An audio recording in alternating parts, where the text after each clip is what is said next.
¿Qué harías como padre? ¿Qué eres capaz de hacer por tu hijo? En palabras del detective John Smith, puede que la venganza no nos devuelva a nuestros seres queridos, pero puede proporcionarnos una sensación de justicia y de cierre.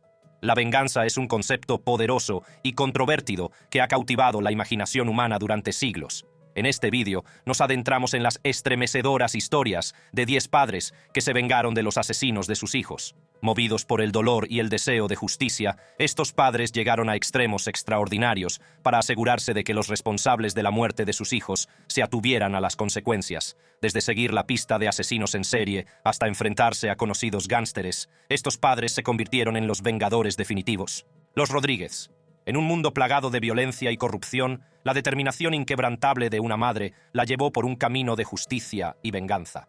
Esta es la increíble historia de Miriam Rodríguez, una mujer que dedicó su vida a encontrar a los asesinos de su hija. Todo comenzó un fatídico día de enero de 2014, cuando Karen Rodríguez, una joven con toda la vida por delante, fue secuestrada por el conocido cártel de la droga de los Zetas. La familia de Karen, desesperada por salvarla, siguió las exigencias de los secuestradores e incluso se reunió con un miembro del cártel que prometió ayudar a encontrarla a cambio de un precio. Pero fueron engañados. Los restos de Karen fueron descubiertos en un rancho abandonado, dejando a su familia desolada y buscando justicia. Miriam Rodríguez, una madre afligida convertida en activista, tomó cartas en el asunto, se transformó, cambió de aspecto y adoptó varios disfraces para recopilar nombres y direcciones de los responsables de la muerte de su hija.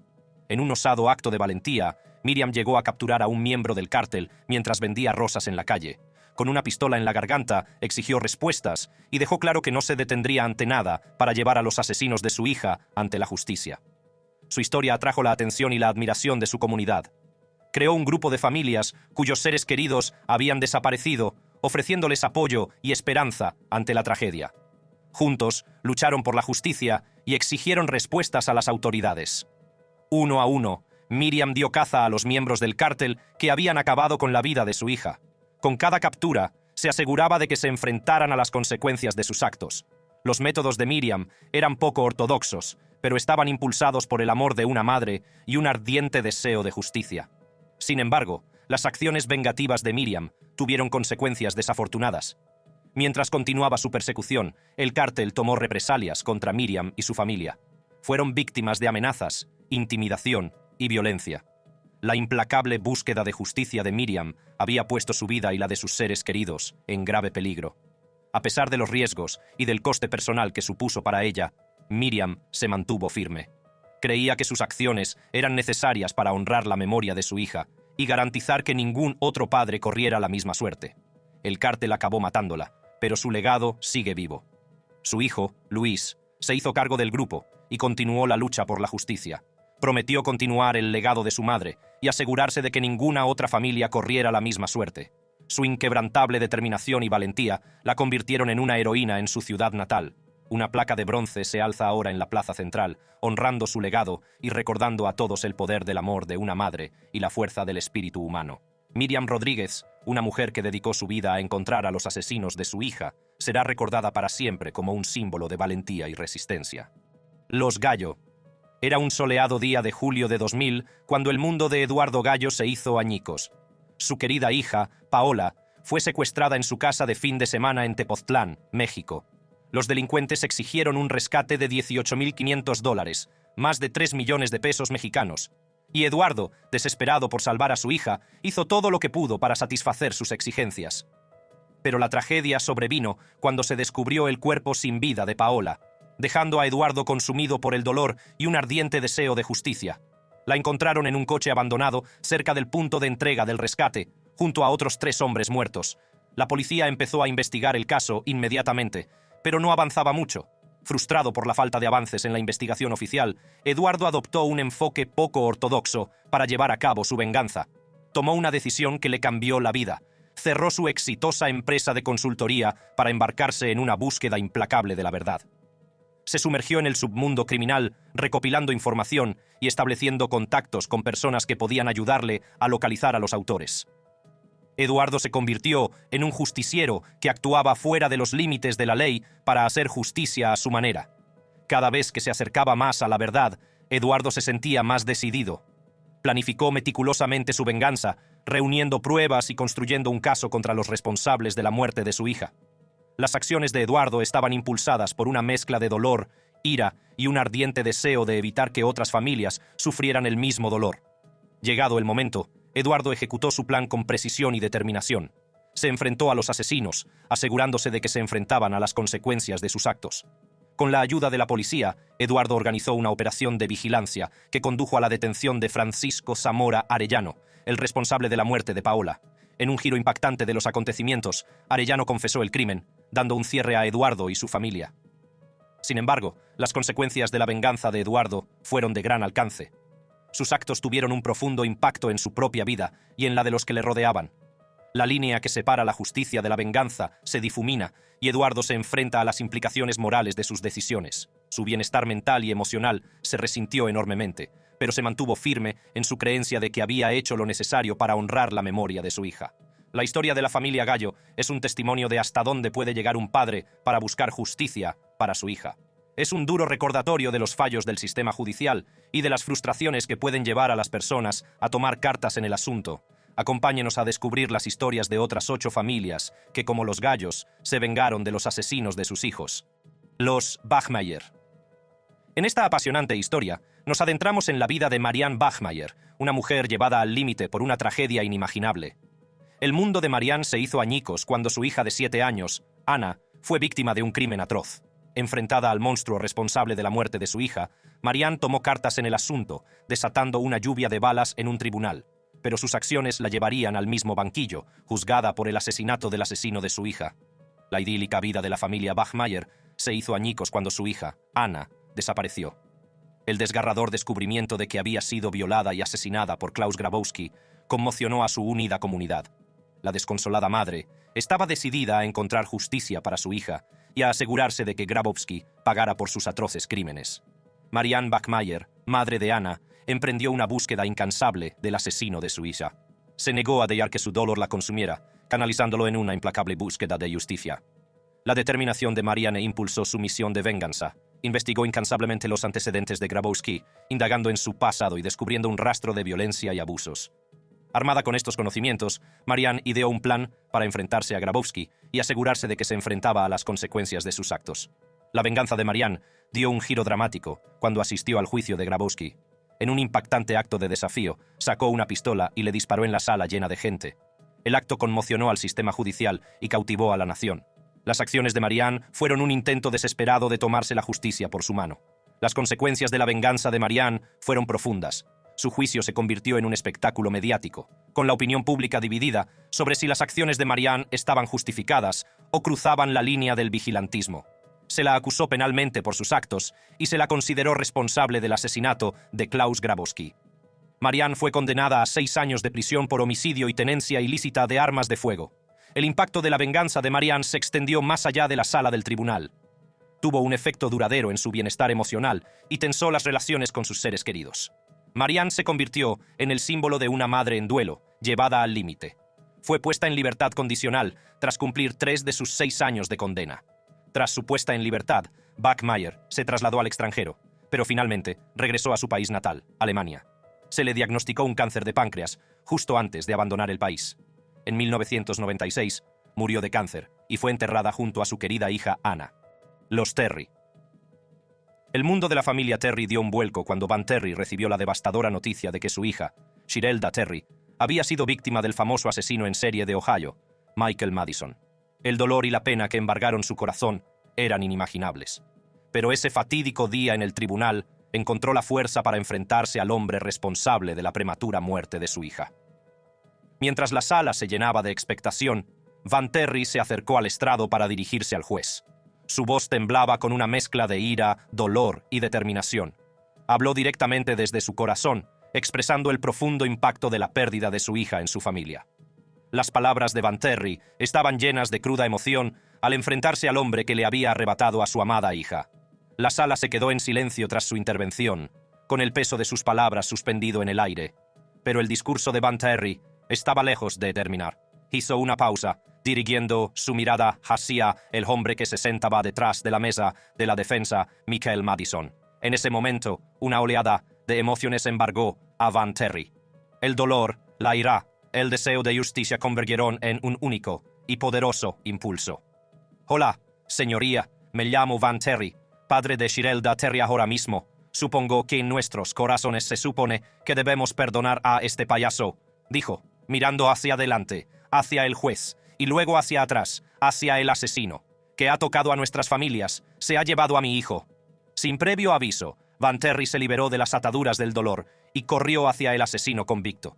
Saltó por encima de la mesa, impulsado por la abrumadora necesidad de enfrentarse al hombre que había alterado para siempre la vida de su familia. La sala del tribunal se sumió en el caos, mientras los ayudantes del sheriff y los espectadores se apresuraban a reaccionar. En medio de la conmoción, los gritos de «¡No!» resonaban en la tribuna, mientras alguien gritaba «¡Terry!». La intensidad del momento era palpable, mientras el enfrentamiento entre Van Terry y Michael Madison se desarrollaba ante los atónitos ojos de los presentes. Los agentes del orden intervinieron rápidamente, tirando a Van Terry al suelo. Madison y otros presentes en la sala se apresuraron a buscar un lugar seguro, con los rostros marcados por la conmoción y la incredulidad. La escena era un pandemonium, una colisión de emociones y la cruda realidad del dolor de un padre en duelo. Finalmente, Van Terry fue arrastrado fuera de la sala. Su lucha contra las ataduras era un símbolo del dolor y la angustia que le consumían. Madison, aparentemente ileso, permaneció en su asiento, un escalofriante recordatorio de los atroces crímenes que había cometido. Tras el caótico arrebato, la sala recobró la compostura y la vista para dictar sentencia continuó. La juez Nancy McDonnell, de la Audiencia Provincial del Condado de Cuyahoga, sin inmutarse por la alteración del orden, prosiguió con el procedimiento. Finalmente, aceptó la recomendación del jurado y condenó a Michael Madison a muerte por los asesinatos de 2003. La horrible naturaleza de los crímenes de Madison, junto con las pruebas presentadas durante el juicio, superaron cualquier intento de evitarle el castigo final. Las familias de las víctimas, incluida la de Van Terry, encontraron consuelo en el hecho de que se había hecho justicia. Los Bamberskis. El asesino de mi hija es un conmovedor documental sobre la muerte repentina de una niña cuyo padre se negó a aceptar que su hija había muerto en circunstancias normales. Esta historia de justicia y venganza le llevará en un viaje a través de décadas de angustia, determinación y, en última instancia, la búsqueda de la justicia. En la tranquila ciudad alemana de Lindau, la familia Bamberski llevaba una vida aparentemente idílica. André Bamberski, un padre cariñoso, y su esposa, Dani, adoraban a su preciosa hija, Kalinka, pero pocos sabían que sus vidas estaban a punto de quedar destrozadas por un encuentro fortuito con un hombre que se convertiría en su peor pesadilla. Era el verano de 1982, cuando la familia Bamberski se cruzó con Dieter Kronbach, un médico alemán recién llegado a la zona. Kronbach, con su comportamiento encantador y su reputación profesional, se ganó rápidamente la confianza de la comunidad. Una cálida tarde de julio, la familia Bamberski invitó a Kronbach a su casa para una reunión informal. Sin saberlo, esta fatídica decisión cambiaría sus vidas para siempre. A medida que avanzaba la velada, Kalinka, una vibrante e inocente joven de 14 años, se encontró a solas con Kronbach. Lo que ocurrió en esos momentos atormentaría a la familia Bamberski durante años. La verdad salió a la luz tras aquella noche. Kalinka había sido agredida sexualmente y había perdido trágicamente la vida. La familia Bamberski quedó desolada, sumida en el dolor inimaginable de perder a su querida hija. Su padre, André Bamberski, consumido por el dolor, se embarcó en una búsqueda implacable para descubrir la verdad sobre la muerte de su hija. Se negó a aceptar la conclusión de la investigación inicial de que la muerte de Kalinka había sido accidental. André reunió pruebas y armó un rompecabezas que apuntaba a la implicación de Kronbach en la muerte de su hija. Pero la justicia le fue esquiva, ya que las complicaciones legales y los problemas jurisdiccionales obstaculizaron sus esfuerzos. Sin desanimarse, André Bamberski prometió no rendirse nunca. Luchó incansablemente, sorteando las complejidades del sistema jurídico, decidido a llevar a Kronbach ante la justicia y a garantizar que la memoria de su hija no cayera en el olvido. Tras 25 años de lucha, Kronbach tuvo que responder por sus crímenes. El veredicto del tribunal francés supuso un cierre para la familia Bamberski, un atisbo de justicia ante una tragedia inimaginable.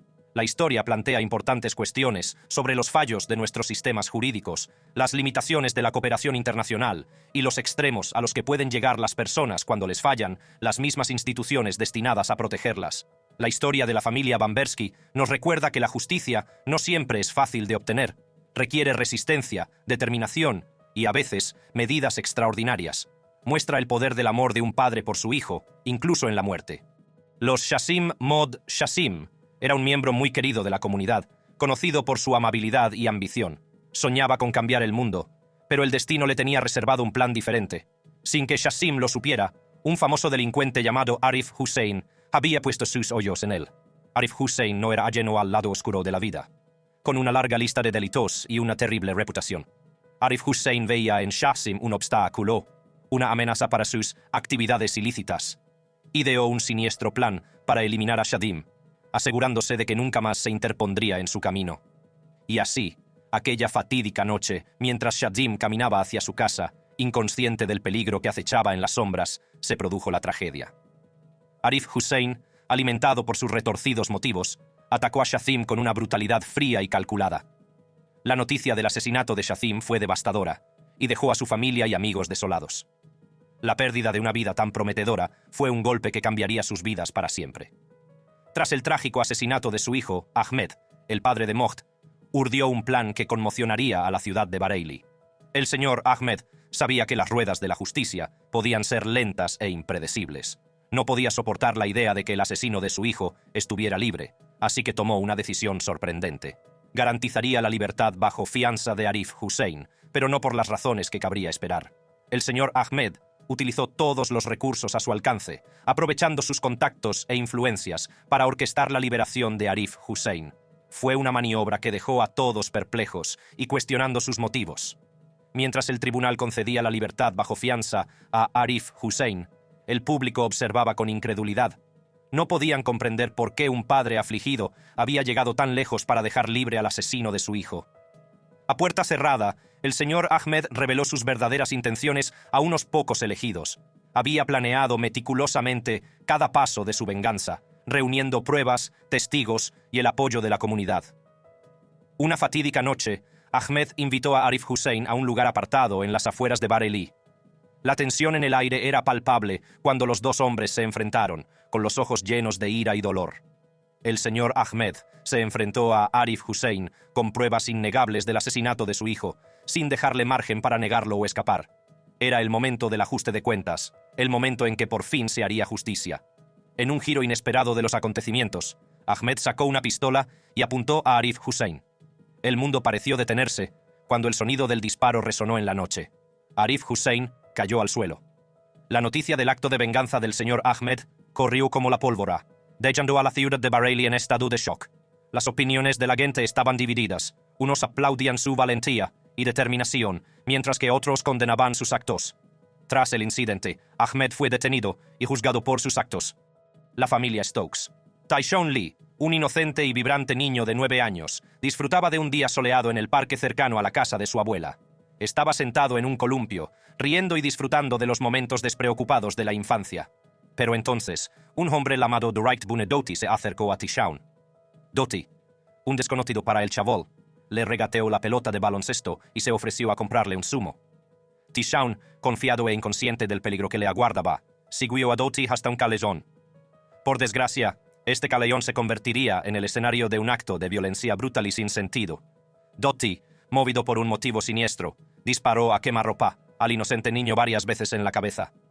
Los ecos de los disparos reverberaron por todo el callejón. La noticia de la trágica muerte de Tyshawn no tardó en llegar a su familia.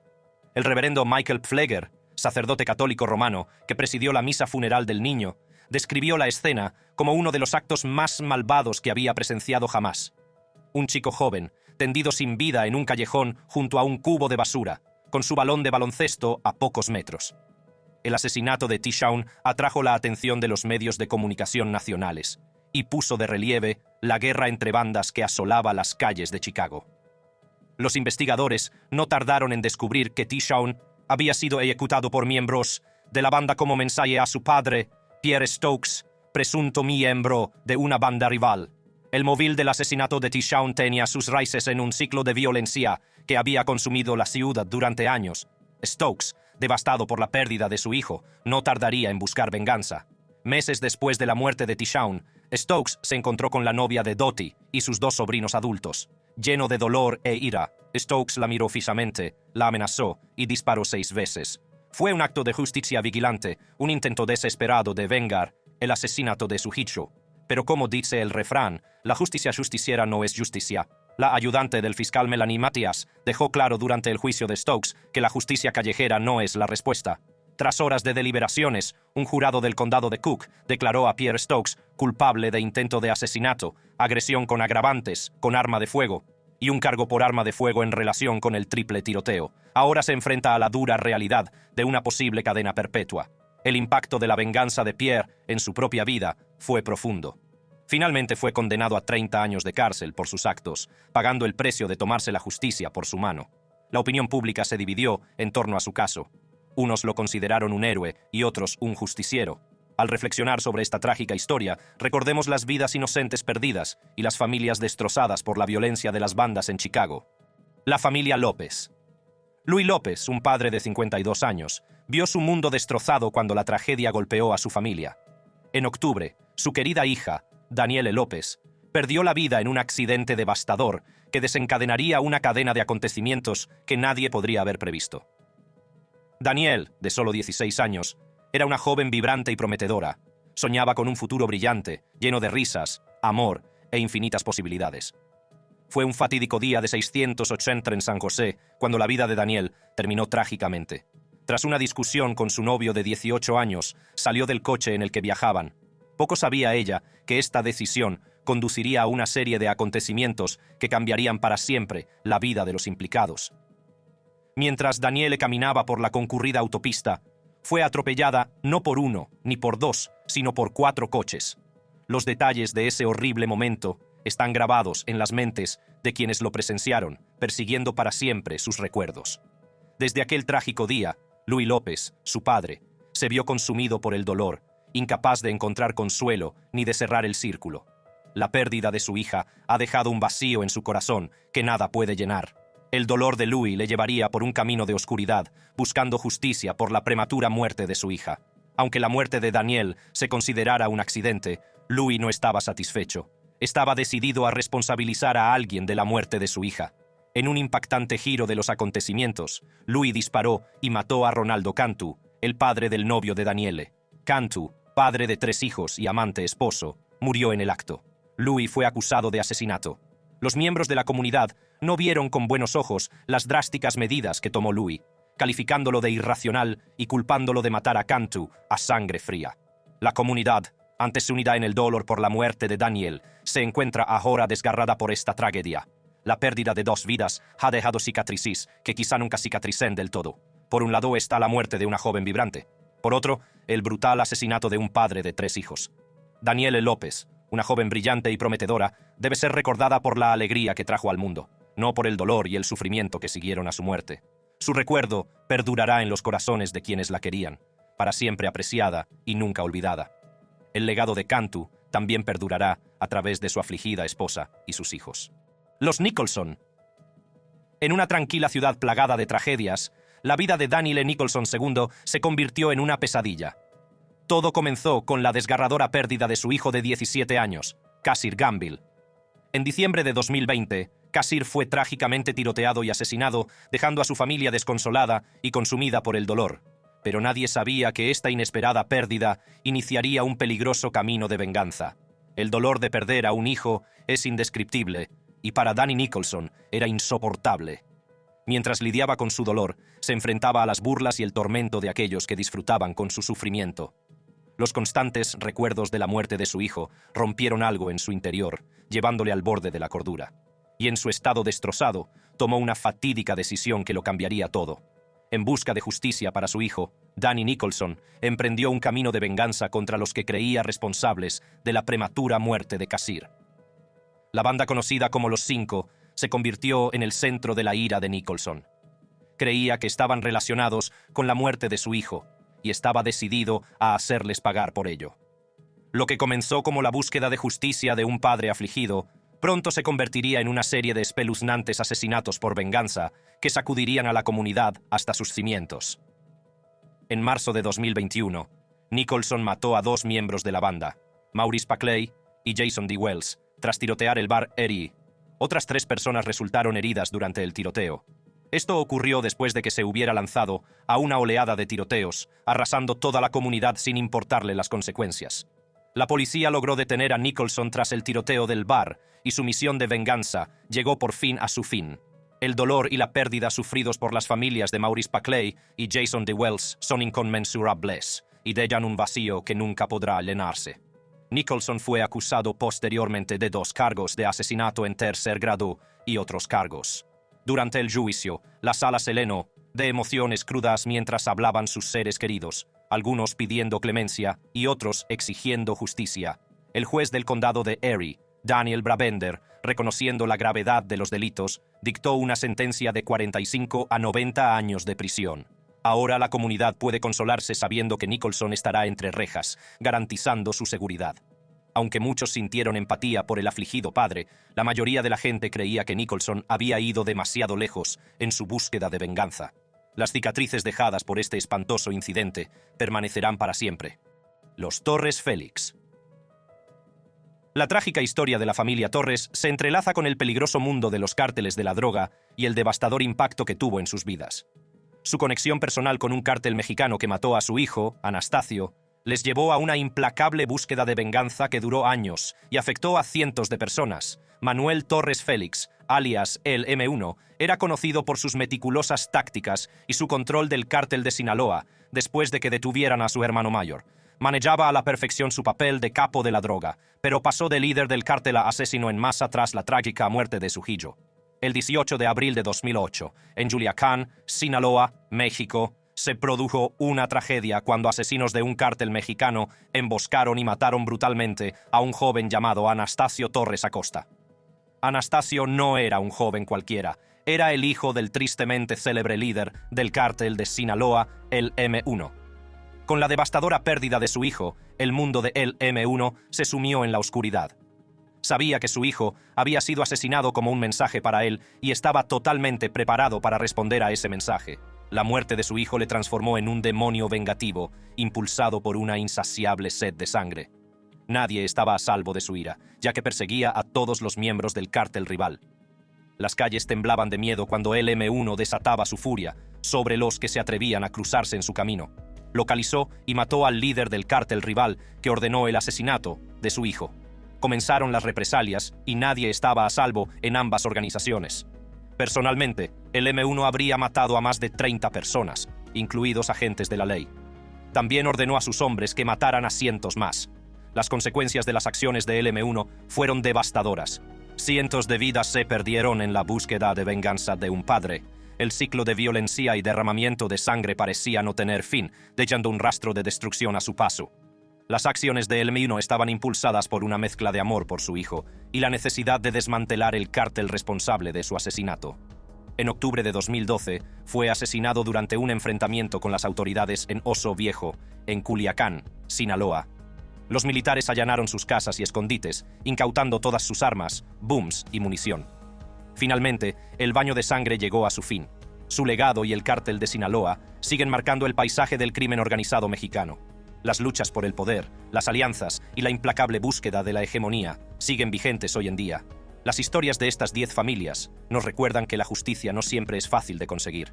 Requiere resistencia, determinación y, a veces, medidas extraordinarias. Es un testimonio del poder del amor de unos padres por sus hijos y de hasta dónde pueden llegar para buscar justicia o venganza. Haga clic en el siguiente vídeo para ver más fascinantes historias de crímenes reales.